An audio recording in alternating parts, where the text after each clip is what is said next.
Ma mère a tout annulé et dit à mon fiancé que j'étais avarié.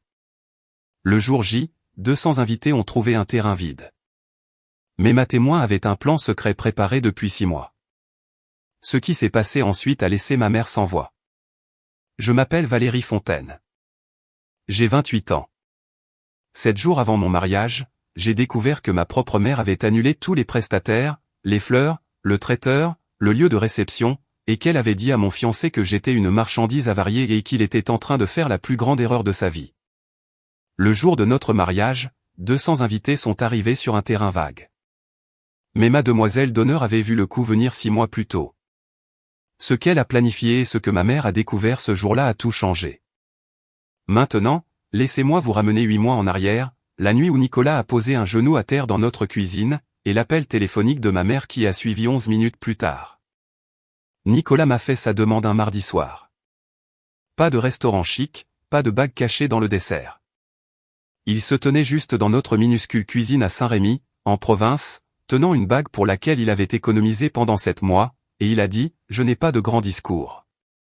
Je sais juste que je veux que chaque matin commence avec toi. » J'ai dit oui avant même qu'il ne finisse sa phrase. Nous nous sommes assis par terre dans la cuisine après ça, mon dos contre les placards, son bras autour de mes épaules, et je n'arrêtais pas de tourner ma main sous la lumière, regardant le petit diamant briller. Pendant 11 minutes, le monde était absolument parfait. Puis mon téléphone a sonné. Maman. Je décroche, souriant encore. Maman. Mais Nicolas vient de. Où est-ce que tu vas le faire? Pas de félicitations, pas de surprise. Oh, ma chérie, le mariage, dit-elle. Où est le lieu de réception? J'ai besoin de savoir maintenant. Je jette un coup d'œil à Nicolas. Il penche la tête, à l'écoute. Nous n'avons encore rien décidé, maman. Il vient littéralement de. Eh bien, il va falloir commencer à décider. Ces choses-là se réservent 1 an à l'avance. Je vais m'occuper des appels. Je dois vous expliquer quelque chose. Toute ma vie, chaque décision que j'ai jamais prise est d'abord passée par ma mère. Quelle université? Quelle filière? Quel appartement? Quand mon père est mort, j'avais 19 ans. Elle m'a serré contre elle à l'enterrement et a chuchoté, il n'y a plus que nous deux maintenant. Tu es tout ce qu'il me reste. Et depuis ce jour, lui dire non me donnait l'impression d'abandonner une veuve. Alors, quand je lui dis que nous voulons l'organiser nous-mêmes, elle se tait. 4 secondes. Je les compte. Bien, dit-elle. Je comprends. Tu n'as plus besoin de moi. Ma poitrine se serre. La vieille culpabilité, celle qu'elle a installée comme un logiciel quand j'étais enfant, démarre instantanément. Non, maman. Bien sûr que j'ai besoin de toi. Je veux que tu m'aides. Je l'entends expirer, satisfaite. Nicolas m'observe de l'autre côté de la cuisine. Il ne dit rien, mais sa mâchoire se contracte légèrement, comme lorsqu'il se retient de dire quelque chose. Je ne le savais pas alors, mais cet appel téléphonique était le premier coup d'une partie d'échecs que ma mère attendait de jouer. 3 mois après les fiançailles, ma mère a tout pris en main. Ça s'est fait progressivement, comme l'eau qui monte dans une cave. Au moment où vous vous en rendez compte, vous en avez déjà jusqu'aux chevilles. D'abord, elle propose de passer quelques coups de fil aux prestataires parce que je suis occupé par mon travail d'institutrice en CE2. Ensuite, elle commence à se présenter aux dégustations sans me le dire. Puis, elle change mes coordonnées sur le compte de la fleuriste pour y mettre son propre numéro. Je voulais des fleurs des champs, des tournesols, de la lavande, du gypsophile, quelque chose de lâche, de désordonné et de vivant. Ma mère commande des roses blanches pour l'élégance. Elle me dit, tu me remercieras. Je voulais du porc effiloché rôti à la broche et du pain rustique. On ne peut pas servir ça à un mariage, Valérie. Les gens vont parler. Je voulais que le plan de table place la famille de Nicolas devant. Elle le réorganise pour que ses propres amis remplissent les 4 premières rangées. Quand je résiste doucement, la seule façon dont je sais le faire, elle pleure en plein milieu de notre salon, tamponnant ses yeux avec un mouchoir qu'elle avait déjà à la main. J'essaie juste de rendre ça magnifique pour toi. Ton père l'aurait voulu ainsi. Et je cède, à chaque fois. Nicolas commence à passer de plus longues heures dans son atelier. Il ne se plaint pas, mais je le surprends parfois debout devant son établi, ne construisant rien, fixant simplement le mur. Un soir, Chloé, ma demoiselle d'honneur et ma meilleure amie depuis la classe de 4e, vient pour planifier le dîner de répétition. Elle regarde ma mère réorganiser les échantillons de centre de table que j'avais choisis, les remplaçant tous. Chloé ne dit rien à Diane, mais plus tard, à la porte, elle m'attrape le bras. J'ai besoin que tu me fasses confiance sur quelque chose. Ne pose pas de questions pour l'instant. Je ris nerveusement. Qu'est-ce que tu veux dire? Elle me serre juste la main et part. Je n'ai pas compris. Pas à ce moment-là. 2 mois avant le mariage, ma mère invite Nicolas à déjeuner. Juste tous les deux. Elle dit que c'est pour parler de choses de famille. Je pense que c'est bon signe. Mais Nicolas rentre à la maison cet après-midi-là et s'assoit en face de moi à la table de la cuisine. Il croise les mains. Il fait attention à ses mots. Il le fait toujours. Mais je peux voir la tension dans ses épaules. Ta mère m'a dit que tu avais fait une dépression à l'université. Mon estomac se noue. Elle a utilisé l'expression marchandise avariée au point. Je le regarde fixement. La pièce tangue. Elle a dit, ma fille a besoin de quelqu'un qui puisse la gérer. En es-tu vraiment capable? J'ouvre la bouche, mais aucun son ne sort. Parce que oui, après la mort de mon père, j'ai traversé une période sombre pendant ma 2e année de licence. J'ai vu un psychologue. J'ai surmonté ça. Ce n'était pas un secret, mais ce n'était pas non plus une arme. Ma mère en a fait une arme. Qu'est-ce que tu as répondu, ai-je murmuré. Nicolas me regarde calmement. J'ai dit que je ne voyais aucune avarie. Je vois quelqu'un qui vous a survécu. Quelque chose se brise dans ma poitrine. Pas de la douleur, quelque chose de plus chaleureux. Elle est partie après ça, dit-il. Elle n'a pas fini son thé glacé. 20 minutes plus tard, mon téléphone sonne. Maman. Nicolas m'a manqué de respect au déjeuner. Maman, il t'isole de ta famille, Valérie. C'est ce que font les hommes comme lui. Les ouvriers, les artisans, sans ambition. Ils fabriquent des meubles avec ses mains. Ton père était comptable. Papa n'est plus là. Silence, puis, très doucement, ne t'avise jamais de me jeter ça à la figure. Elle raccroche.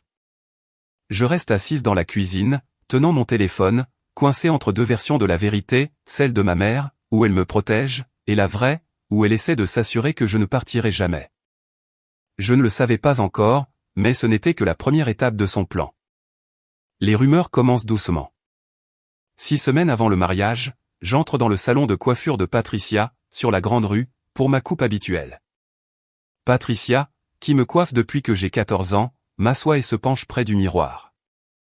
Ma chérie, ça va? Ta maman est passée hier, elle a dit que les choses n'allaient pas bien à la maison. Je cligne des yeux. Qu'a-t-elle dit exactement? Patricia hésite. Juste que tu as eu des difficultés. Que Nicolas n'est peut-être pas la bonne personne pour toi. Je souris. Le genre de sourire qu'on plaque sur son visage quand on est en train de se liquéfier de l'intérieur. Et je dis, tout va bien, Patricia. Vraiment. Mais ça ne va pas. Parce que le lendemain, j'entre dans l'épicerie de Madame Morel pour faire des courses, et à la caisse, elle me jette un regard que je n'ai jamais eu auparavant. De la pitié. De la pitié pure et non filtrée. Valérie. Ma puce, si jamais tu as besoin de parler. Je ne demande pas ce qu'elle a entendu. Je le sais déjà. Saint-Rémy compte 4000 habitants. Dans une ville de cette taille, une rumeur ne voyage pas. Elle se téléporte. En 48 heures, ma mère a semé la même histoire dans chaque café et chaque parking d'église. Valérie est fragile. Nicolas est une erreur. Le mariage ne devrait pas avoir lieu. Je commence à le ressentir partout. Les regards en billets à la poste. Le ton trop doux des parents à la sortie de l'école. Les gens me traitent comme si j'étais faite de papier mouillé. Ce jeudi soir-là, mon téléphone vibre. Un texto de Chloé, ne réagis à rien de ce que ta mère fera cette semaine.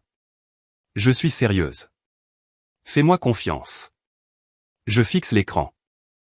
Que c'est Chloé que j'ignore? Je réponds, tu me fais peur. 3 petits points apparaissent, puis disparaissent, puis réapparaissent. Bien. Avoir peur signifie que tu es attentive. Elle ne donne pas plus d'explications. Et pour des raisons que je ne saurais articuler, je n'insiste pas. Quelque chose bouge sous la surface. Je ne peux juste pas encore le voir. À 5 semaines du jour J, ma mère appelle Sylvie Lefebvre. Mais je ne l'apprends pas par Sylvie. Je l'apprends par Nicolas, qui l'apprend de sa mère, qui l'appelle à 9 h un samedi matin, la voix tendue et prudente. Nicolas, y a-t-il quelque chose à propos de Valérie que je devrais savoir? Nicolas met le téléphone sur haut-parleur pour que je puisse entendre. Sylvie continue, Diane m'a appelé hier soir. Elle a dit que Valérie avait des antécédents de. Elle a utilisé le mot crise. Elle a dit que Valérie a eu besoin d'un traitement psychiatrique à l'université et qu'elle s'inquiète pour sa stabilité. Mes mains deviennent glacées. Elle m'a dit que tu devais savoir dans quoi tu t'embarquais, et que... Nicolas, je ne fais que répéter ce qu'elle a dit. Elle a traité Valérie de personne émotionnellement instable. Je regarde le visage de Nicolas. Son expression ne change pas, mais un muscle près de sa tempe se contracte. Maman, dit-il. Valérie a vu un psychologue après la mort de son père. C'est tout. Diane déforme la vérité. Sylvie fait une pause. Je te crois, mon chéri. Mais elle était très convaincante. Elle a pleuré. Évidemment, qu'elle a pleuré. Après que Nicolas a raccroché, il se tourne vers moi. Pour la première fois, je vois quelque chose dans ses yeux qui n'est pas de la patience. C'est de la clarté. Ta mère n'essaie pas de te protéger, Valérie. Elle essaie de te posséder. Je sais qu'il a raison. Je le sais depuis des années, peut-être. Mais l'entendre à voix haute, dans notre cuisine un samedi matin avec le soleil sur le sol, ça sonne différemment. Et ça sonne vrai. Ne te dispute pas avec ta mère à ce sujet, lui dis-je. C'est exactement ce qu'elle veut. Il hoche la tête, mais sa mâchoire est serrée. Cette nuit-là, allongé dans mon lit, je réalise quelque chose. Ma mère n'essaie pas seulement d'empêcher un mariage. Elle essaie de démanteler chaque relation que j'ai, un coup de fil à la fois. Et elle commence à manquer de personnes à appeler. Voici ce que personne ne vous dit sur les mariages, l'argent disparaît avant même la première danse. Nicolas et moi avons économisé pendant 3 ans. 16 000 euros, tirés de mon salaire d'institutrice et de ses premières commandes de menuiserie. Des vacances annulées, une voiture d'occasion au lieu d'une neuve. Chaque euro était affecté. Fleuriste, 2 000 euros. Traiteur, 4 500 euros. Acompte du lieu, 3 000 euros. Digi, photographe, location de matériel, gâteau. Le reste part très vite. La plupart de ces prestataires ont une politique d'annulation de 30 jours. Nous sommes maintenant dans cette fenêtre. Si le mariage n'a pas lieu, nous perdons presque tout. Je m'assois à la table de la cuisine un soir, la feuille de calcul de notre budget ouverte sur mon ordinateur portable. Nicolas est en face de moi, ponçant un pied de chaise à la main parce que le bruit de la ponceuse électrique dérange le chien du voisin. Si on devait tout annuler maintenant, dis-je, combien perdrait-on? Il ne lève pas les yeux. La majeure partie. On ne peut pas se permettre de perdre la majeure partie. Je sais. 16 000 euros. 3 ans à préparer nos déjeuners au lieu de les acheter. 3 ans où Nicolas a travaillé le week-end. Cet argent devait être notre point de départ. Un apport pour une maison, un filet de sécurité, un avenir. Et en ce moment, il est bloqué dans des contrats contrôlés par une femme qui pense que mon bonheur est une menace pour le sien. Je ferme l'ordinateur portable. Je presse mes paumes contre mes yeux. Si je ne fais rien, dis-je, plus à moi-même qu'à Nicolas, je perds l'argent. Je perds la face devant 200 personnes. Je perds la confiance de ta mère. Je baisse les mains. Et je me perds moi-même. Nicolas pose le papier de verre. Tu ne me perdras pas. Je sais. Alors on va trouver une solution. Je hoche la tête. Mais assise là, dans le silence de notre cuisine, je me dis que c'est le fond du trou. Que ça ne peut pas être pire. J'avais tort. 7 jours avant le mariage. Un lundi. Je corrige des copies à mon bureau pendant la pause déjeuner quand je décide d'appeler la fleuriste. Juste une routine de confirmation rapide. Le téléphone sonne 2 fois. Fleur de Magnolia, ici Céline. Bonjour Céline, c'est Valérie Fontaine. Je vous appelle juste pour faire le point sur notre commande pour samedi. Un silence. Trop long. Madame, cette commande a été annulée il y a 3 jours. Le crayon dans ma main s'arrête de bouger. Pardon? Votre mère a appelé. Elle a dit que le mariage était annulé. Je raccroche. Mes doigts tremblent, mais je compose le numéro du traiteur. Mademoiselle Fontaine. Oui, nous avons reçu l'annulation jeudi. Votre mère a dit. Je raccroche encore. J'appelle le lieu de réception. Je suis désolé, Mademoiselle Fontaine. Madame Diane Fontaine a appelé et annulé la réservation. Elle a dit que la famille avait décidé. Je ne la laisse pas finir. Je suis assise à mon bureau. Je fixe mon téléphone, et je sens le sol se dérober sous moi. Pas se fissurer, se dissoudre, comme du sable sous une vague. J'appelle ma mère. Elle décroche à la première sonnerie, comme si elle attendait.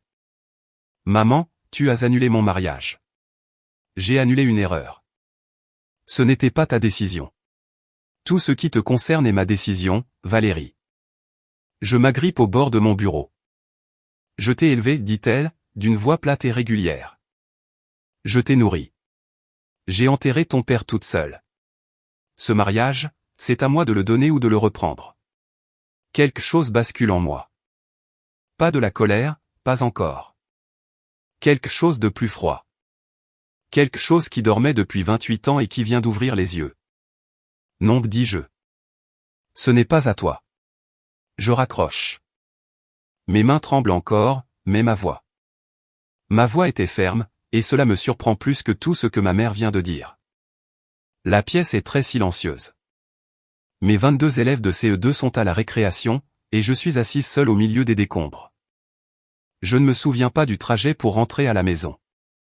Je me souviens du sol de la cuisine, du froid du carrelage à travers ma robe, de la façon dont la lumière de l'après-midi dessinait un rectangle sur le mur qui bougeait si lentement que j'avais l'impression que le temps s'était épaissi. Je ne pleure pas.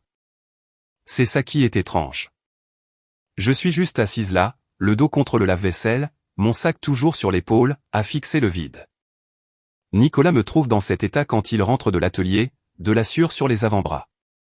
Il me regarde, ne demande pas encore ce qui s'est passé, et s'assoit simplement à côté de moi sur le sol, assez près pour que nos épaules se touchent. 10 minutes passent, peut-être 15. Le réfrigérateur bourdonne. Elle a tout annulé, dis-je finalement. Tous les prestataires. Tous. Ils ne tressaillent pas. Quand? Il y a 3 jours. Dans mon dos. Sa main trouve la mienne. Sa paume est rugueuse et chaude. Elle m'a dit ce matin que c'était à elle de le donner ou de le reprendre, dis-je. Le mariage. Notre mariage. Elle a dit qu'il lui appartenait. Nicolas reste silencieux un instant. Bien. Alors on va régler ça. 7 jours, Nicolas. Pas de fleuriste, pas de traiteur, pas de lieu, et plus d'argent pour des remplaçants. Je sais. Ma mère veut que j'échoue. La phrase flotte dans la pièce comme un être vivant. C'est la première fois que je le dis à voix haute. Nicolas sort son téléphone. J'appelle Chloé. Il compose le numéro. Chloé décroche. Nicolas lui fait un résumé rapide. Prestataires annulés. Diane responsable. 7 jours. Chloé écoute. Je peux entendre le silence de son côté, pas un silence de choc. Un silence réfléchi. Nicolas et moi nous regardons. N'appelez aucun prestataire, dit Chloé. N'appelez pas ta mère. J'ai besoin de 48 heures. Cette même nuit, après que je sois tombé dans un état qui n'est pas tout à fait du sommeil sur le canapé, le téléphone de Nicolas sonne. Il est dans la cuisine. Je l'entends répondre, j'entends sa voix baisser. Je ne bouge pas. Plus tard, beaucoup plus tard, il me raconte ce qui s'est passé. Ma mère l'a appelé à 22h47. Elle a fait une dépression à l'université. T'a-t-elle raconté toute l'histoire? N. Nicolas ne dit rien. Elle n'a pas pu sortir de son lit pendant 3 semaines. Elle a raté ses examens finaux. J'ai dû prendre l'avion et la ramener à la maison. Toujours rien. Elle ne supporte pas le stress, Nicolas. Elle va s'effondrer. C'est toi qui devras ramasser les morceaux. Il la laisse parler. Par maintenant, dit-elle. Sauve-toi. Tu as l'air d'un homme bien. Ne la laisse pas ruiner ta vie. Nicolas tend le bras au-dessus du comptoir et appuie sur un bouton de son téléphone. Enregistrer. En France, la loi sur les enregistrements à l'insu des personnes est stricte, mais il sait que cela peut servir de preuve légale face à un juge pour harcèlement. Son ami Marc lui en avait parlé après un litige professionnel. Est-ce que c'est tout, Diane, dit-il calmement. J'essaie de t'aider. C'est noté. Il raccroche. Il sauvegarde le fichier. Il ne me le dit pas ce soir-là. Il voit que je tiens à peine debout et qu'un coup de plus pourrait fissurer les fondations. Le lendemain matin, il conduit jusqu'à l'appartement de Chloé avant d'aller travailler. Il lui tend son téléphone, l'enregistrement prêt à être écouté. Chloé écoute. Son visage ne change pas. Quand ça se termine, elle regarde Nicolas et dit « C'est exactement ce dont j'avais besoin ». Nicolas demande « Qu'est-ce que tu prépares, Chloé ?» Elle tapote le téléphone contre sa paume. « Une assurance, répond-elle. Il attend. Le genre d'assurance que ta belle-mère ne peut pas annuler. Elle n'en dit pas plus. Et Nicolas, parce qu'il est Nicolas, lui fait confiance de la même manière que moi, totalement. Et Chloé m'avait dit d'attendre 48 heures. Ce furent les 48 heures les plus longues de ma vie. Mais je ne savais pas encore qu'elle se préparait à ce moment depuis 6 mois. 5 jours avant le mariage. Chloé se présente à notre porte avec un dossier en papier craft assez épais pour caler une porte. Elle s'assoit à la table de la cuisine, la même table où Nicolas m'a demandé en mariage, où j'ai appris les annulations, où chaque tournant de cette année s'est produit, et elle ouvre le dossier. « Je dois te dire quelque chose, dit-elle. Et j'ai besoin que tu me laisses finir avant de réagir. » Je hoche la tête. Le jour où ta mère s'est portée volontaire pour s'occuper du mariage, il y a 6 mois, j'ai commencé à préparer des plans de secours. Je la regarde fixement. 6 mois. Tu te souviens de ta remise de diplôme à l'université? Je m'en souviens. Ma mère est arrivée avec 40 minutes de retard, a déclenché une dispute avec les parents de ma colocataire à propos du stationnement, et a passé la réception à dire à tout le monde que mon diplôme d'enseignement était une perte de temps et que j'aurais dû faire des études de commerce. J'avais pleuré dans les toilettes. Chloé m'avait tenu les cheveux. Je me suis fait une promesse ce jour-là, dit Chloé. Qu'elle ne gâcherait jamais un autre moment important pour toi. Elle sort un contrat imprimé. Le domaine des Chênes Verts. Une propriété privée avec jardin à 12 minutes du centre de Saint-Rémy. Propriété d'une femme nommée Juliette, une amie à moi dans l'événementiel. Le contrat est signé, au nom de Chloé, et daté d'il y a 6 mois. Un acompte de 2000 €. L'argent personnel de Chloé. Tu as dépensé ton propre argent? Ma voix se brise. Tu aurais fait la même chose pour moi. Je regarde la date sur le contrat. 6 mois. Elle a commencé ça la même semaine où ma mère a pris en charge les appels aux prestataires. Chloé l'avait vu venir avant moi, avant tout le monde. Nicolas est adossé au comptoir, les bras croisés. Il regarde Chloé comme si elle venait de traverser un mur. Je n'ai pas fait ça parce que je déteste ta mère, dit Chloé. J'ai fait ça parce que je t'aime. Je n'ai pas de mots. Je n'ai que des larmes. Et pour la première fois depuis des mois, ce ne sont pas des larmes de tristesse. Chloé feuillette le dossier comme un général qui briefe une salle d'opération. Fleuriste. Les fleurs de Céline à Clermont. Fleurs des champs, tournesol, lavande. Elle me regarde. Exactement ce que tu voulais à l'origine. Je presse ma main sur ma bouche. Traiteur. La rôtisserie de Jacques. Porc effiloché rôti à la broche, gratin, thé glacé et bocaux en verre. Nicolas laisse échapper un petit rire. Le premier que j'entends de sa bouche depuis des semaines. Le DJ, c'est mon ami Marc. La photographe, ma collègue Léa. Elle fait des mariages à côté. Coût total du plan B, 6 000 €. J'ai tout couvert. Vous me rembourserez quand vous pourrez. Je secoue la tête. Chloé, c'est non négociable. Elle passe à autre chose. Liste des invités. J'ai récupéré la liste originale que tu m'avais partagée quand tu t'es fiancé, avant que ta mère ne prenne le contrôle des communications. 200 noms, numéros de téléphone, email.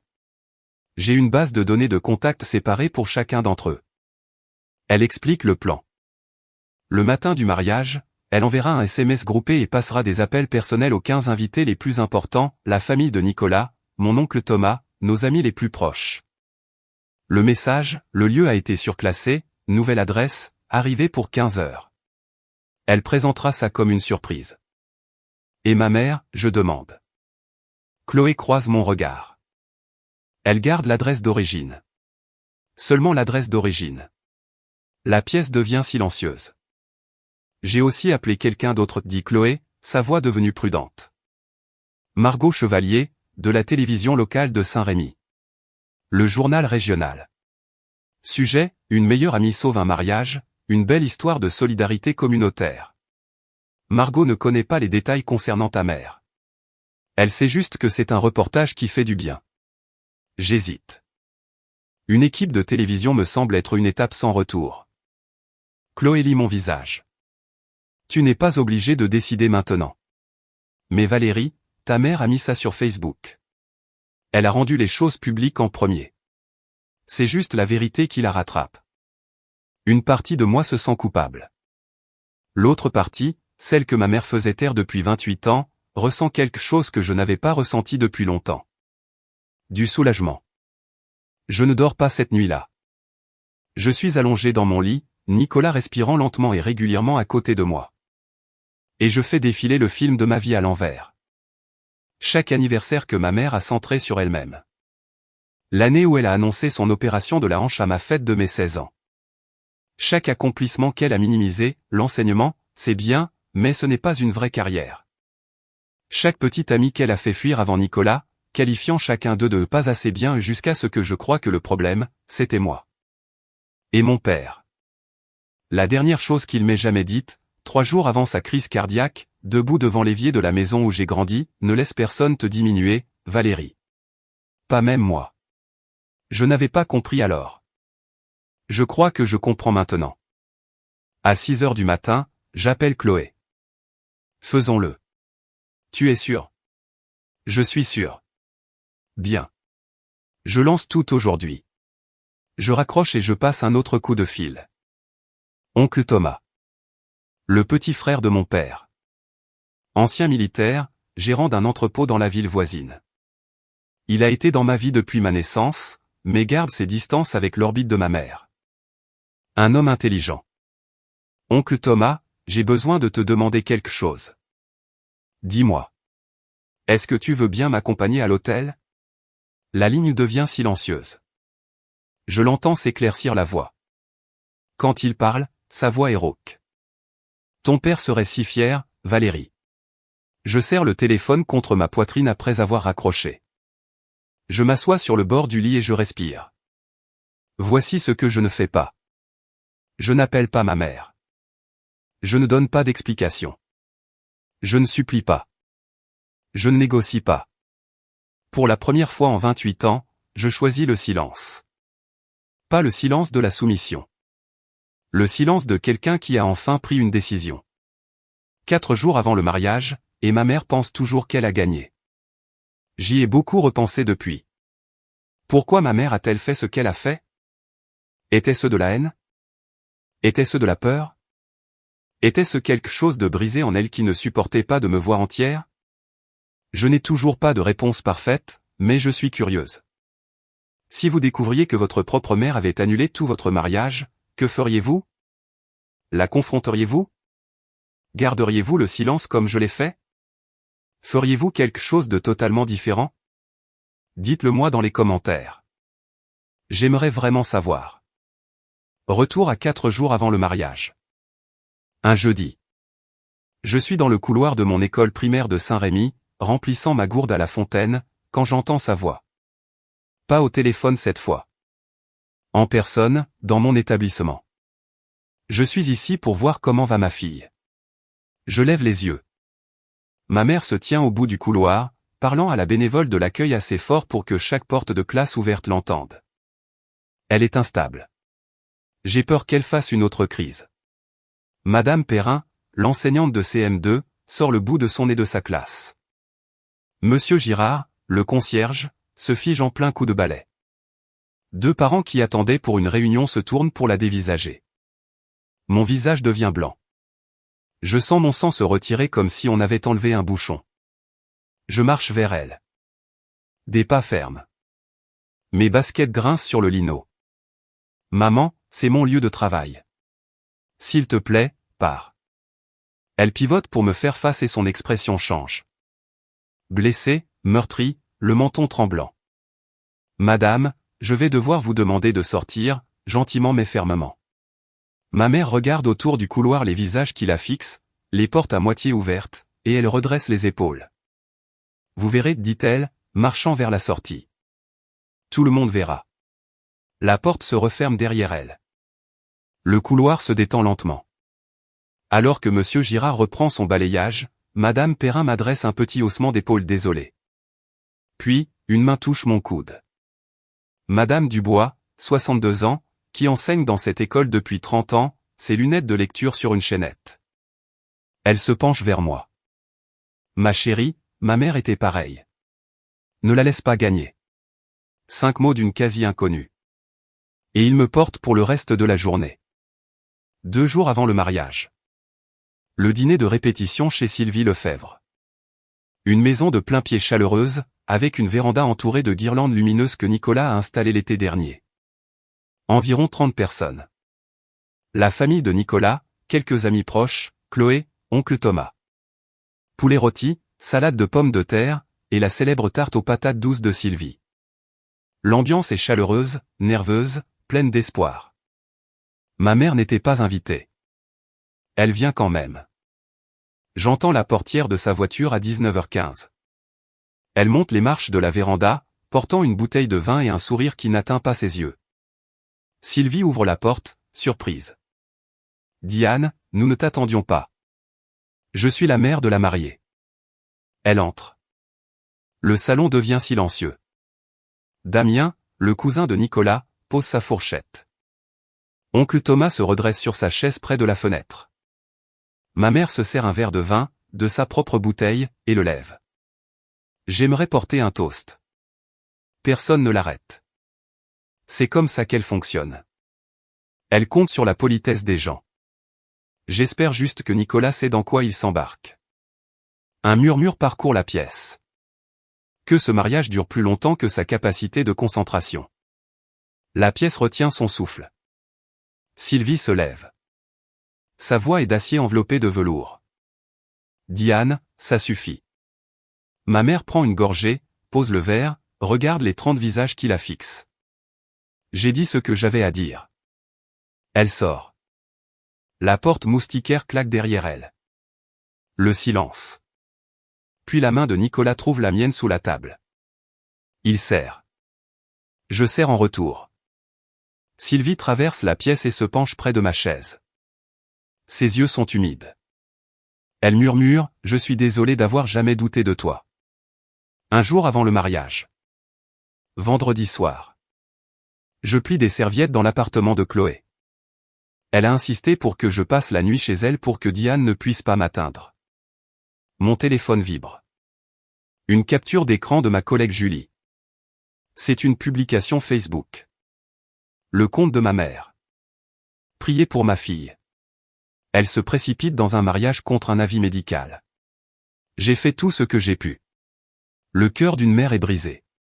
Contre avis médical. Je le lis 3 fois. À chaque fois, les mots se réorganisent en quelque chose de plus laid. Il n'y a pas d'avis médical. Il n'y a pas de médecin qui ait dit ne vous mariez pas. Ma mère a inventé une crise médicale et l'a publiée devant 800 personnes dans une ville où tout le monde connaît le deuxième prénom de tout le monde. Mes mains tremblent. Chloé jette un coup d'œil, lit la capture d'écran, et son expression ne change pas. Elle a dépassé le stade du choc. Elle est en mode opérationnel. Je l'ai vue il y a 20 minutes, dit-elle. 800 personnes, Chloé. Je sais. Elle est en train de dire à toute la ville que je suis malade mentalement. Chloé me prend le téléphone des mains. Pas brusquement. Comme une infirmière qui retire quelque chose qui fait mal à un patient. Ne réponds pas. Demain, la vérité parlera d'elle-même. Nicolas m'appelle depuis chez nous. Il l'a vu aussi. Je viens te chercher.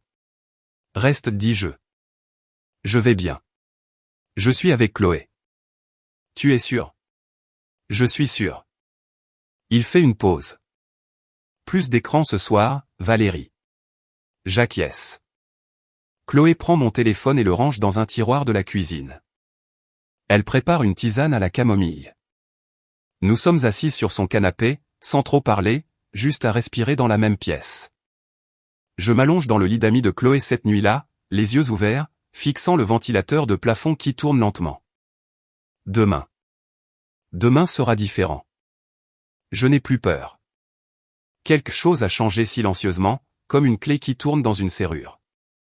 Pour la première fois, je vois clairement, plus clairement que je ne l'ai jamais fait de ma vie. Samedi matin, le jour du mariage. 6 heures.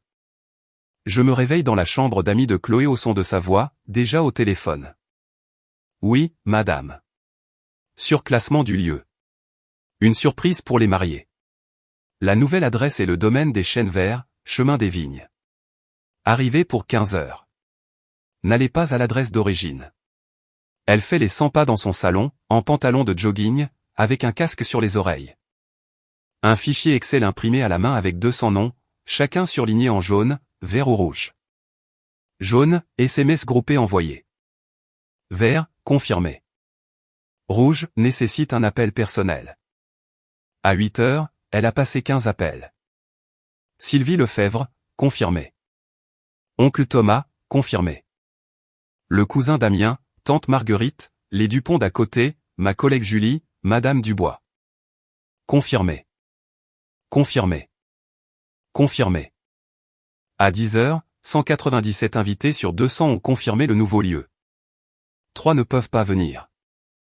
L'un a un enfant malade. 2 sont en voyage. Aucun n'est lié au sabotage de ma mère. Une seule personne n'est pas sur la liste de contacts. Diane Fontaine ne reçoit aucun SMS, aucun appel, aucune nouvelle adresse. Pour autant qu'elle le sache, le mariage a lieu au lieu d'origine, celui qu'elle a annulé. Le terrain vague. À midi, j'enfile ma robe dans la chambre de Chloé. Elle est simple, de couleur ivoire, longueur mi-mollet, avec des manches en dentelle. Je l'ai achetée dans une friperie à Lyon. 55 €. Ma mère l'avait qualifiée de honte de seconde main. Je l'appelle la mienne. Oncle Thomas arrive à 13h30. Il porte un costume gris, des chaussures cirées, les yeux déjà rouges. Il me voit et s'arrête dans l'encadrement de la porte. Seigneur, Valérie. Tu ressembles à ton père le jour de son mariage. Têtu et magnifique. Chloé vérifie sa montre, vérifie sa liste. Me regarde. Prête? Je lisse ma robe. Je prends une inspiration. J'ai été prête pendant 28 ans. Pour la première fois, mon mariage me semble être le mien. Le domaine des Chênes Verts se trouve au bout d'un chemin de gravier bordé de châtaigniers. Il y a un portail en bois blanc, grand ouvert. Au-delà, une pelouse vallonnée bordée de parterres de fleurs sauvages, de tournesol, de lavande, de gypsophile. Les fleurs que j'avais choisies. Les fleurs que ma mère avait effacées. Chloé les a ramenées. Des guirlandes lumineuses sont tendues entre 2 chênes centenaires, se balançant juste assez pour faire scintiller la lumière. Des chaises en bois bordent une allée centrale. Des chaises que Nicolas a fabriquées lui-même au cours de l'année écoulée. Une chaque week-end, empilée dans son atelier où je pensais qu'il s'occupait simplement. Il construisait notre mariage sans que je le sache. La rôtisserie est déjà en marche. Le grand Jacques en personne, dans son tablier en jean, s'occupe de la broche. Du porc effiloché, des gratins, du thé glacé, des bocaux en verre, tout comme je l'avais rêvé. Les invités commencent à arriver à 14h30. Ils passent le portail et s'arrêtent. Presque chacun d'entre eux s'arrête. Certains portent la main à leur poitrine. Certains rient d'incrédulité. Madame Dupont murmure à son mari, c'est encore mieux que l'original. Sylvie Lefebvre entre, voit les fleurs sauvages, voit les chaises fabriquées à la main, voit les guirlandes lumineuses accrochant le soleil de l'après-midi de province. Elle me trouve près de la tonnelle et m'enlace. Fort, sincèrement. Voilà à quoi ton mariage a toujours dû ressembler. Margot Chevalier, de la chaîne locale, arrive discrètement avec son caméraman. Il s'installe sur le côté, discret, professionnel. Chloé les briefe. Une histoire réconfortante d'amitié et de communauté. C'est tout ce qu'ils ont besoin de savoir pour l'instant. La vieille Madame Leroux, ma voisine depuis l'enfance, 81 ans, avec son chapeau du dimanche, me trouve et prend mes deux mains. Ton père te regarde, ma chérie. Je le sais. Je la crois. 200 chaises, 197 invités, et la seule personne manquante est celle qui a essayé de s'assurer que rien de tout cela n'existerait. 15 heures. La lumière de l'après-midi devient dorée. Oncle Thomas prend mon bras au bout de l'allée. Sa poigne est ferme, une fermeté militaire, mais sa main tremble. Des pas langues murmure-t-il. Profite de l'instant. La musique commence. Pas une grande pièce orchestrale, juste une guitare. L'ami de Chloé, Clément, assis sur un tabouret sous le chêne centenaire, jouant une version en arpège de la chanson sur laquelle Nicolas et moi avions dansé lors de notre premier rendez-vous dans son atelier, l'assure encore sur le sol. Je m'avance. 200 visages se tournent. Certains sourient. D'autres pleurent déjà. Sylvie Lefebvre tient un mouchoir sur son nez. Madame Dubois me fait un signe de tête depuis la 3e rangée. Petit, constant, sûr. Nicolas se tient au bout de l'allée. Ses mains sont jointes devant lui. Ses yeux sont rouges et il ne s'en cache pas. Il ne m'a jamais rien caché. Alors qu'oncle Thomas me remet à Nicolas, il lui serre la main et dit « Prends soin d'elle, ou tu auras affaire à moi ». Nicolas hoche la tête. L'officiant, l'ami d'université de Nicolas, David, ordonné en ligne le mois dernier spécialement pour l'occasion, fait simple. De courtes lectures, pas de sermons, puis les vœux. Nicolas commence. Sa voix se brise une fois sur le mot « maison ». Mon tour. Je ne lis pas sur une carte. Je le regarde et je dis ce que je retiens depuis des mois.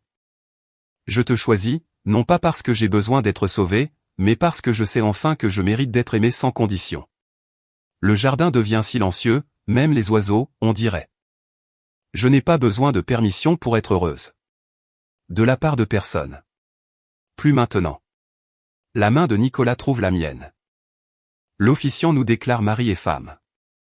Nous nous embrassons sous les chênes et les guirlandes lumineuses se balancent, et 197 personnes se lèvent. Le son de leurs applaudissements remplit le jardin comme une vague. Et quelque part, à 12 minutes de là, un terrain vague attend en silence. 15h15. À 12 minutes de là. J'ai appris les détails plus tard, reconstitués par oncle Thomas, par le vigile, et par les images de Margot Chevalier. Ma mère conduit jusqu'au lieu d'origine à 14h45. Elle gare sa berline grise, celle qu'elle garde toujours impeccable parce que les apparences comptent, et sort dans une robe bleu marine avec des boucles d'oreilles en perles. Elle n'est pas habillée pour le deuil. Elle est habillée pour la victoire. Elle marche vers le terrain. Il est vide. Pas de tente, pas de chaise, pas de fleurs, pas de traiteur. Les prestataires annulés, le lieu vide. Le rêve de sa fille effacé. Dans son esprit, l'histoire se termine ici, avec Valérie humiliée, revenant en rampant, ayant à nouveau besoin de sa maman. Puis elle regarde autour d'elle. Pas de voiture, pas d'invités qui arrivent. Pas de proches confus qui tournent en rond. Personne qui pleure au téléphone. Personne du tout. Le sourire s'efface et elle sort son téléphone pour m'appeler. Ça sonne 5 fois et tombe sur la messagerie. Elle appelle Chloé. Messagerie. Elle appelle Sylvie Lefebvre. Messagerie. Elle fait défiler ses contacts et appelle le cousin de Nicolas, Damien. Messagerie. Madame Dupont, messagerie. Julie de mon école. Messagerie. Cet appel. 8. 9. Pas une seule réponse. Elle se tient au milieu de ce terrain vague, le téléphone pressé contre l'oreille, tournant lentement sur elle-même. Le soleil est chaud. Les cigales sont bruyantes. Et elle est complètement, totalement seule. J'essaie d'imaginer ce que ce moment a dû représenter pour elle. La seconde exacte où elle a compris. La seconde où son sourire est tombé et où la réalisation a percuté son esprit comme une pierre dans l'eau calme. Elle était venue me regarder me briser. Au lieu de cela, elle se tenait dans un champ vide, appelant numéro après numéro, et personne ne répondait. Quelqu'un finit par répondre. Une cousine éloignée de Nicolas, Béatrice, 74 ans, malentendante, qui n'avait probablement pas compris la consigne ne rien dire à Diane. Elle décroche à la 6e sonnerie. « Oh, Diane, tu n'as pas eu le message ? Le mariage est au domaine des Chênes vers maintenant. Un bel endroit sur le chemin des vignes. » Ma mère raccroche sans dire au revoir. 25 minutes plus tard, elle a dû enfreindre toutes les limitations de vitesse de Saint-Rémy. Sa berline grise crisse sur le chemin de gravier du domaine des Chênes verts. Elle voit le portail blanc, les guirlandes lumineuses à travers les arbres. Elle entend la musique, les rires, les tintements de verre, et la douceur fumée de la viande rôtie qui flotte dans l'air de la province. Et elle se gare. Elle marche vers le portail. Ses talons s'enfoncent légèrement dans le gravier. Un homme se tient à l'entrée. Hugo, l'ami de Chloé, un M90, le visage calme, tenant un porte-bloc. Il a été briefé. « Bonjour madame. Puis-je voir votre invitation ?» Ma mère se redresse. « Je suis la mère de la mariée. » Hugo regarde sa liste. Il la parcourt attentivement, de haut en bas. Il lève les yeux. « Je suis désolé, madame. Votre nom n'est pas sur la liste des invités. » Ma mère le fixe. Sa bouche s'ouvre puis se ferme. Il doit y avoir une erreur. Aucune erreur, madame. J'ai vérifié 2 fois. À travers le portail, elle peut voir les chaises, les fleurs sauvages, les bocaux en verre, les invités qui rient. Elle peut voir le dos de ma robe. Elle peut voir le bras de Nicolas autour de ma taille. Tout ce qu'elle a essayé de détruire est juste là, vivant, intact et rayonnant. Et il y a un portail entre elle et tout ça, et un homme avec un porte-bloc, et son nom qui n'est nulle part sur la liste. Je comprends que ce soit difficile, dit doucement Hugo. Mais je ne peux laisser entrer que les invités inscrits. Pour la première fois de sa vie, ma mère est du mauvais côté d'une porte qu'elle ne peut pas ouvrir, et la clé n'est pas entre ses mains. Elle ne part pas tranquillement. Je reconstitue cela à partir des images de la caméra de Margot Chevalier, que je ne regarderai qu'une seule fois, 2 semaines plus tard, et plus jamais. La voix de ma mère monte. D'abord mesurée, puis tranchante, puis écorchée. C'est le mariage de ma fille. Je suis sa mère. Hugo ne bouge pas. Il garde les mains croisées devant lui et une expression neutre. Il a été formé pour ça. Chloé a pensé à tout. Madame, je comprends, mais je ne suis pas autorisé. Autorisé ? Je l'ai mise au monde. Plusieurs invités près du portail tournent la tête. Tante Marguerite murmure quelque chose à la personne à côté d'elle. Madame Dupont secoue lentement la tête. Ma mère voit les visages qui la regardent. Pas avec sympathie, pas avec confusion. Avec reconnaissance. Ils savent ce qu'elle a fait. Le message de changement de lieu de Chloé était clair, en raison d'annulation imprévue de prestataire par un membre de la famille, le lieu du mariage a été déplacé. Tout le monde sait qui est ce membre de la famille. Puis ma mère voit la caméra. Margot Chevalier et son caméraman se sont rapprochés du portail. Pas agressivement, ils font juste leur travail. Le voyant rouge est allumé. Ma mère se fige.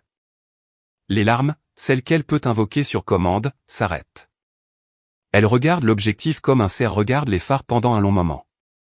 Elle se tient là, le masque se fissurant, non plus la mère en deuil, non plus le parent protecteur, juste une femme dans une robe bleu marine qui a tout parié sur le contrôle et qui a perdu. Elle fait demi-tour, marche vers sa voiture, ouvre la portière, monte, et s'éloigne. Elle ne regarde pas en arrière. À l'intérieur du jardin, je danse. Nicolas me guide à travers un pas de 2 maladroits sur l'herbe pendant que Clément joue de la guitare et que les guirlandes s'allument à mesure que le soleil décline. Je ne sais pas que ma mère est venue. Je ne sais pas qu'elle est partie.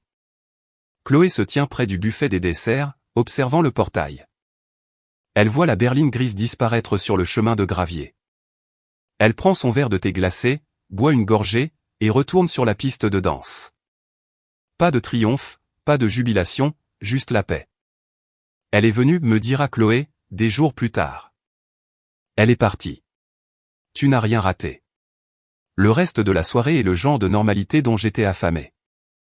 Des assiettes en carton remplies de porc effiloché, du thé glacé resservi 3 fois.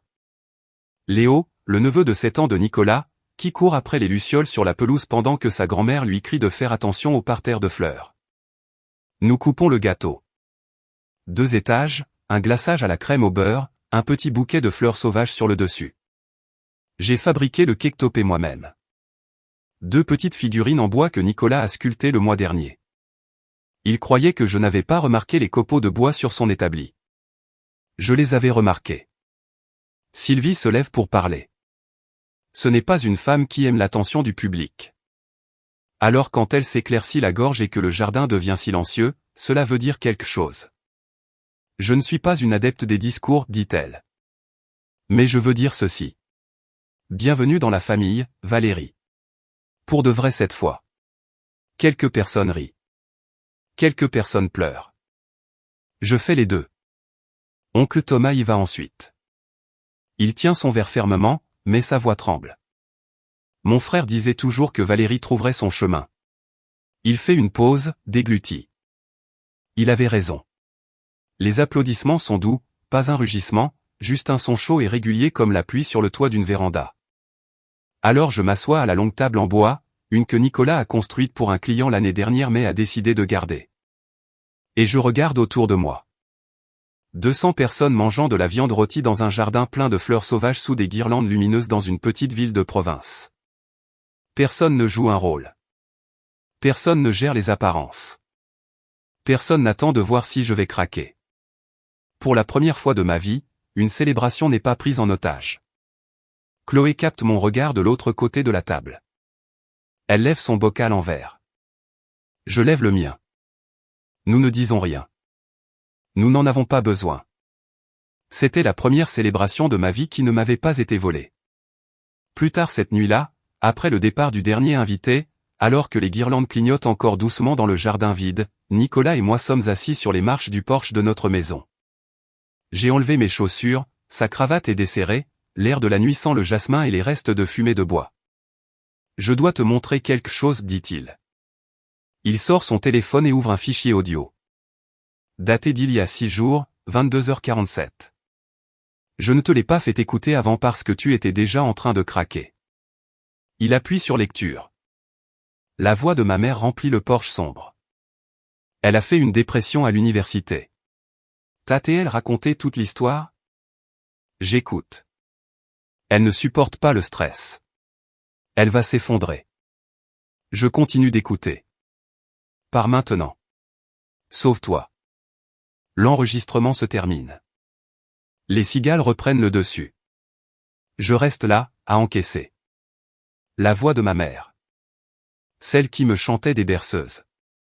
Celle qui me lisait des histoires. Celle qui me disait que j'étais trop fragile, trop brisé, trop abîmé pour que quiconque puisse m'aimer, suspendu dans l'air chaud de la nuit. Je ne suis pas une cause perdue, dis-je. Je ne l'ai jamais été. Nicolas ne contredit pas. Il attend juste. Je veux envoyer ça à Margot Chevalier. Il me regarde. Tu es sûr? Ma mère l'a mis sur Facebook en premier. Elle a dit à 800 personnes que j'étais malade mentalement. Elle a dit à toute la ville que mon mariage était une erreur. Je croise les mains. Je ne la traîne pas dans la boue. Je laisse juste les gens entendre sa vraie voix. D'accord. Et les annulations de prestataires, les emails, les messages vocaux où elle se faisait passer pour moi. Chloé a tout ça. Nicolas hoche la tête. Ce n'est pas une vengeance, dis-je, autant pour moi que pour lui. C'est juste la vérité. Sans qu'elle ne la retouche. Il passe son bras autour de moi. La lumière du porche vacille. Quelque part au bout de la rue, un chien aboie 2 fois et s'arrête. Le lendemain matin, dimanche. Je suis assise à la table de la cuisine avec une feuille de papier blanche et un stylo. Pas un email, pas un texto. Une lettre manuscrite. Parce que certaines choses doivent coûter un effort. J'écris 3 brouillons avant de trouver le bon. Le premier est trop en colère. Le deuxième est trop gentil. Le troisième est honnête. Maman, je t'aime. J'ai besoin que tu saches ça en premier parce que le reste de cette lettre sera difficile à lire. Tu as annulé mon mariage. Tu as dit à mon fiancé que j'étais une marchandise avariée. Tu as dit à la ville que j'étais malade mentalement. Tu as dit à sa mère que j'étais instable. Tu es venu sur mon lieu de travail et tu as sous-entendu que je faisais une crise de nerfs devant mes collègues. Tu as posté sur Facebook que je me mariais contre un avis médical. C'était un mensonge. Je ne te déteste pas pour tout ça, mais je ne peux pas faire comme si ça ne s'était pas produit. Je pense que tu as peur. Je pense que tu as peur depuis la mort de papa. Peur d'être seul. Peur de perdre le contrôle. Et peur que si je construis ma propre vie, il n'y aura plus de place pour toi à l'intérieur. Il y a de la place. Il y aura toujours de la place, mais pas comme ça. J'ai besoin de distance. Je ne sais pas pour combien de temps. Quand tu seras prête à parler, à vraiment parler, sans culpabilité, sans utiliser tes larmes comme des armes, sans essayer de contrôler la conversation, je serai là. Mais la porte s'ouvre de mon côté maintenant. Pas du tien. Je t'aime, maman. Mais l'amour sans limite n'est pas de l'amour, c'est de la captivité. Valérie. Je plie la lettre. Je la mets dans une enveloppe et j'écris Diane Fontaine sur le devant. Je conduis jusqu'à la maison d'oncle Thomas et je la lui remets. Il la lit, debout dans l'encadrement de sa porte. Quand il a fini, il la plie soigneusement et me regarde. Ton père aurait écrit la même chose. Il la livre cet après-midi-là. Je ne demande pas comment elle a réagi. Je ne suis pas prête à le savoir. Une semaine après le mariage, le reportage de Margot Chevalier est diffusé sur la chaîne locale. Le sujet dure 4 minutes et demie lors du journal de 18 heures. L'angle, une demoiselle d'honneur sauve le mariage de sa meilleure amie après un sabotage familial, une belle histoire de solidarité à Saint-Rémy. Margot reste élégante. Elle ne nomme pas directement ma mère. Elle dit qu'un membre de la famille va annuler tous les prestataires du mariage une semaine avant la cérémonie. Elle montre des images du jardin, des fleurs sauvages, des guirlandes, de Nicolas et moi en train de danser. Elle interviewe Chloé, qui dit simplement, quand quelqu'un que vous aimez a des problèmes, vous n'attendez pas la permission pour l'aider. Elle n'a pas besoin de nommer Diane. Mais dans une ville de 4000 habitants, l'omission est une identification. Si la mère de la mariée n'est pas sur les images du mariage, et qu'un membre de la famille a fait le sabotage, tout le monde fait le calcul. En 3 jours, j'entends les répercussions. La publication de Diane, celle sur l'avis médical, est capturée et partagée dans la moitié de la ville avant qu'elle ne puisse la supprimer. Quand elle le fait, il est trop tard. Les gens la mettent côte à côte avec le reportage de Margot.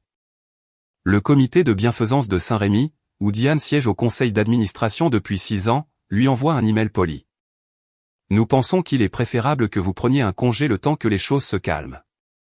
Au salon de coiffure de Patricia, Patricia elle-même dit à Diane pendant son rendez-vous, « Diane, j'ai entendu ce qui s'est passé. Je pense que tu devrais parler à quelqu'un, un professionnel. » Les voisins arrêtent de faire signe depuis leurs allées. Les invitations pour les déjeuners du dimanche n'arrivent plus. Les coups de fil se font rares. Je suppose que la monnaie d'échange de ma mère à Saint-Rémy a toujours été sa réputation. La veuve dévouée, la mère sacrifiée, la femme qui tenait tout à bout de bras. Cette monnaie n'a plus aucune valeur. Une femme sur le groupe Facebook de la ville écrit ce que tout le monde pense, « J'ai toujours cru que Diane était une mère dévouée. » Il s'avère qu'être dévoué et être dans le contrôle total, c'est la même chose vue de l'extérieur. J'apprends la suite par oncle Thomas, qui prend des nouvelles de ma mère parce que, malgré tout, elle reste la femme de son défunt frère. Et Thomas est le genre d'homme qui n'abandonne pas les gens, même quand ils l'ont mérité. Diane l'appelle un mercredi soir, 2 semaines après le mariage. Elle pleure. Ils ont monté ma fille contre moi.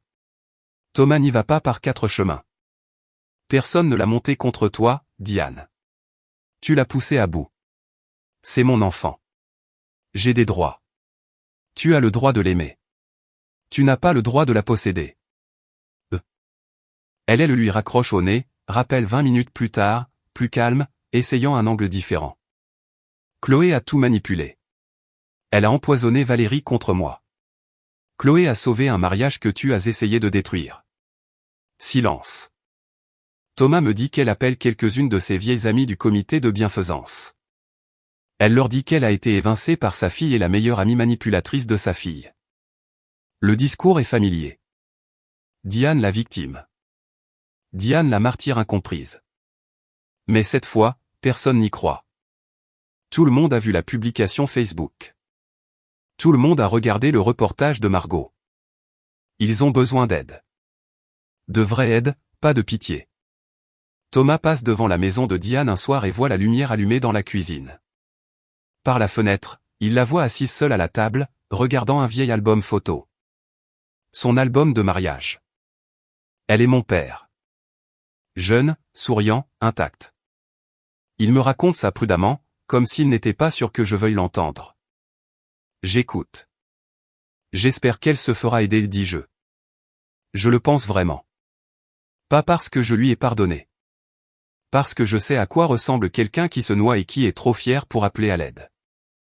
Je dis à Thomas que si elle accepte de voir un psychologue, j'irai à une séance de thérapie familiale avec elle. Une seule. C'est mon offre. Ce n'est pas un pardon. C'est une condition.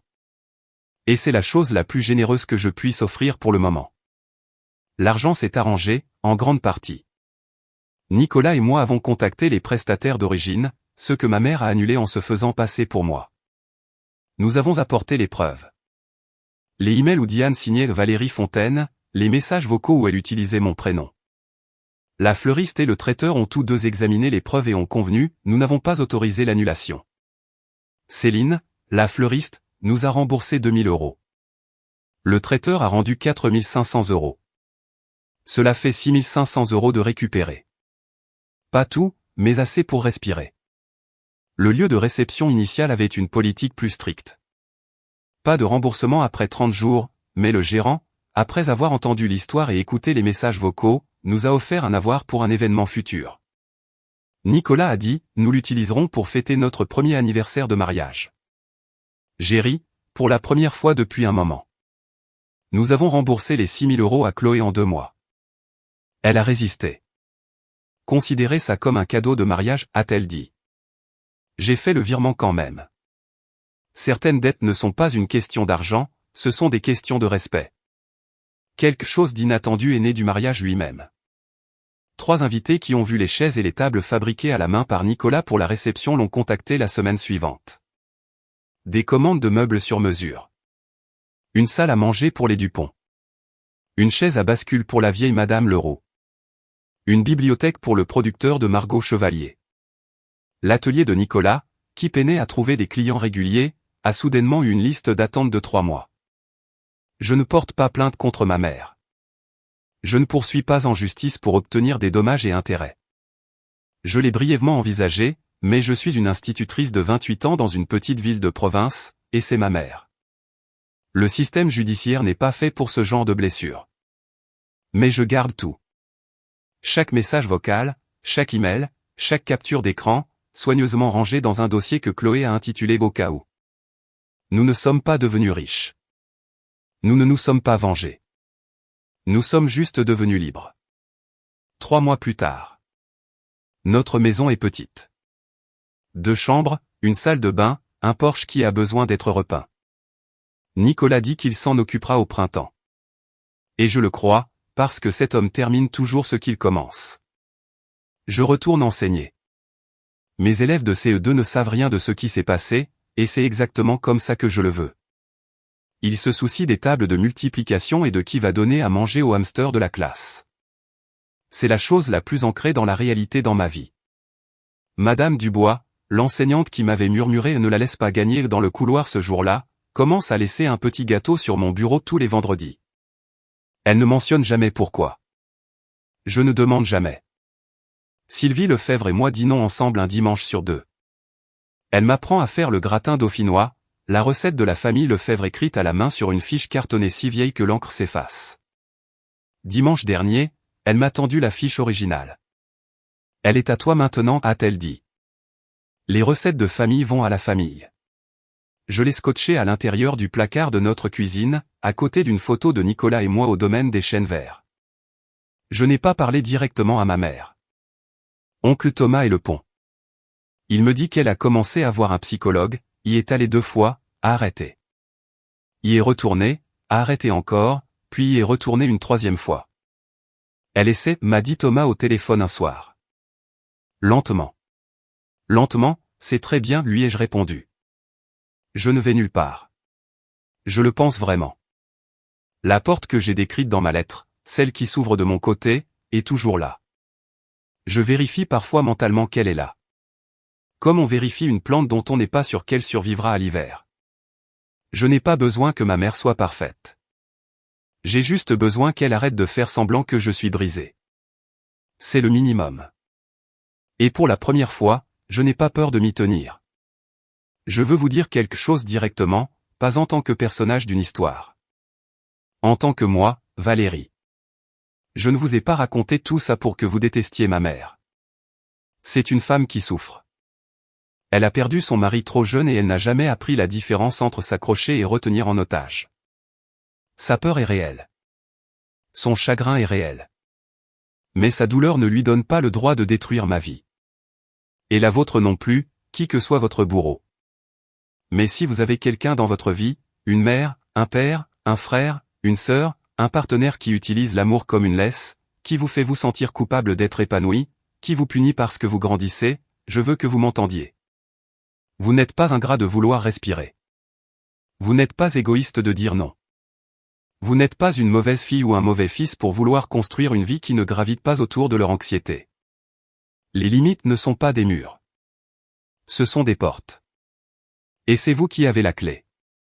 Je n'avais pas planifié de vengeance. Je n'avais pas de plan. Mais j'ai eu de la chance. J'avais Chloé. J'avais Nicolas. J'avais oncle Thomas et Sylvie et madame Dubois et 200 personnes qui se sont présentées dans un jardin de secours un samedi en province parce que quelqu'un leur a envoyé un texto disant « Faites-moi confiance ». Si vous n'avez pas de Chloé, s'il n'y a personne dans votre coin du ring en ce moment, alors soyez votre propre Chloé. Faites un plan, pas un plan de vengeance, un plan pour votre avenir.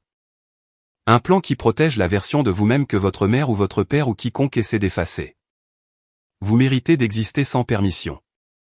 Je le sais parce que j'ai passé 28 ans à attendre une permission. Et le jour où j'ai arrêté de la demander a été le jour où ma vie a réellement commencé. Je me suis demandé tellement de fois depuis lors, si Chloé n'avait pas fait ce plan de secours, que se serait-il passé? Aurais-je été assez forte pour tenir debout toute seule? Honnêtement, je n'en suis pas sûr. Alors, je veux vous demander, avez-vous une Chloé dans votre vie? Quelqu'un qui vous protège avant même que vous sachiez que vous avez besoin d'être protégé? Ou êtes-vous la Chloé de quelqu'un? Celle qui maintient le plan de secours pendant qu'il s'effondre? Dites-le moi dans les commentaires. J'adorerais vraiment lire votre histoire. Maintenant, laissez-moi vous dire comment tout cela se termine. 6 mois après le mariage, je rentre de l'école un mardi après-midi. Il y a un courrier sur le porche. Pas dans la boîte aux lettres. Sur le porche, déposé à la main. Une enveloppe de couleur crème sans adresse d'expéditeur, avec mon nom écrit d'une écriture que je reconnaîtrais dans le noir. Quand je l'ouvre, debout sur le pas de la porte, pas de lettre à l'intérieur, pas de mots, juste une unique fleur sauvage pressée. Une marguerite sauvage aplatie et séchée entre 2 feuilles de papier sulfurisé. Je la tiens pendant un long moment. Une fleur sauvage. La fleur que j'avais choisie pour mon mariage. La fleur que ma mère avait remplacée par des roses blanches. La fleur que Chloé a ramenée. Je ne sais pas si c'est des excuses. Je ne sais pas si c'est un adieu. Je ne sais pas si elle l'a pressée depuis son propre jardin, ou si elle l'a acheté quelque part, ou si elle l'a cueilli dans le fossé de la route départementale 12, où les marguerites sauvages poussent librement chaque été. Je ne l'appelle pas. Je ne suis pas prête. Peut-être qu'elle n'est pas prête non plus. J'emporte la fleur à l'intérieur et je la place sur la bibliothèque, appuyée contre notre photo de mariage. Nicolas et moi sous les chênes centenaires, les guirlandes lumineuses en arrière-plan, des fleurs sauvages partout. Ma mère n'a rien dit. Et c'est peut-être la chose la plus gentille qu'elle ait faite depuis des années. Nicolas rentre de l'atelier, de la sueur sur les avant-bras. Il me voit debout devant la bibliothèque. Ça va? Oui. Je me retourne. Je vais bien. Par la fenêtre de la cuisine, le soleil de fin d'après-midi inonde le jardin. Je peux entendre le rythme de la scie circulaire de Nicolas qui redémarre. Le chien du voisin qui aboie. Un oiseau qui chante quelque part dans le châtaignier. Je m'appelle Valérie Fontaine-Lefèvre. J'ai 29 ans maintenant et, pour la première fois, ma vie m'appartient.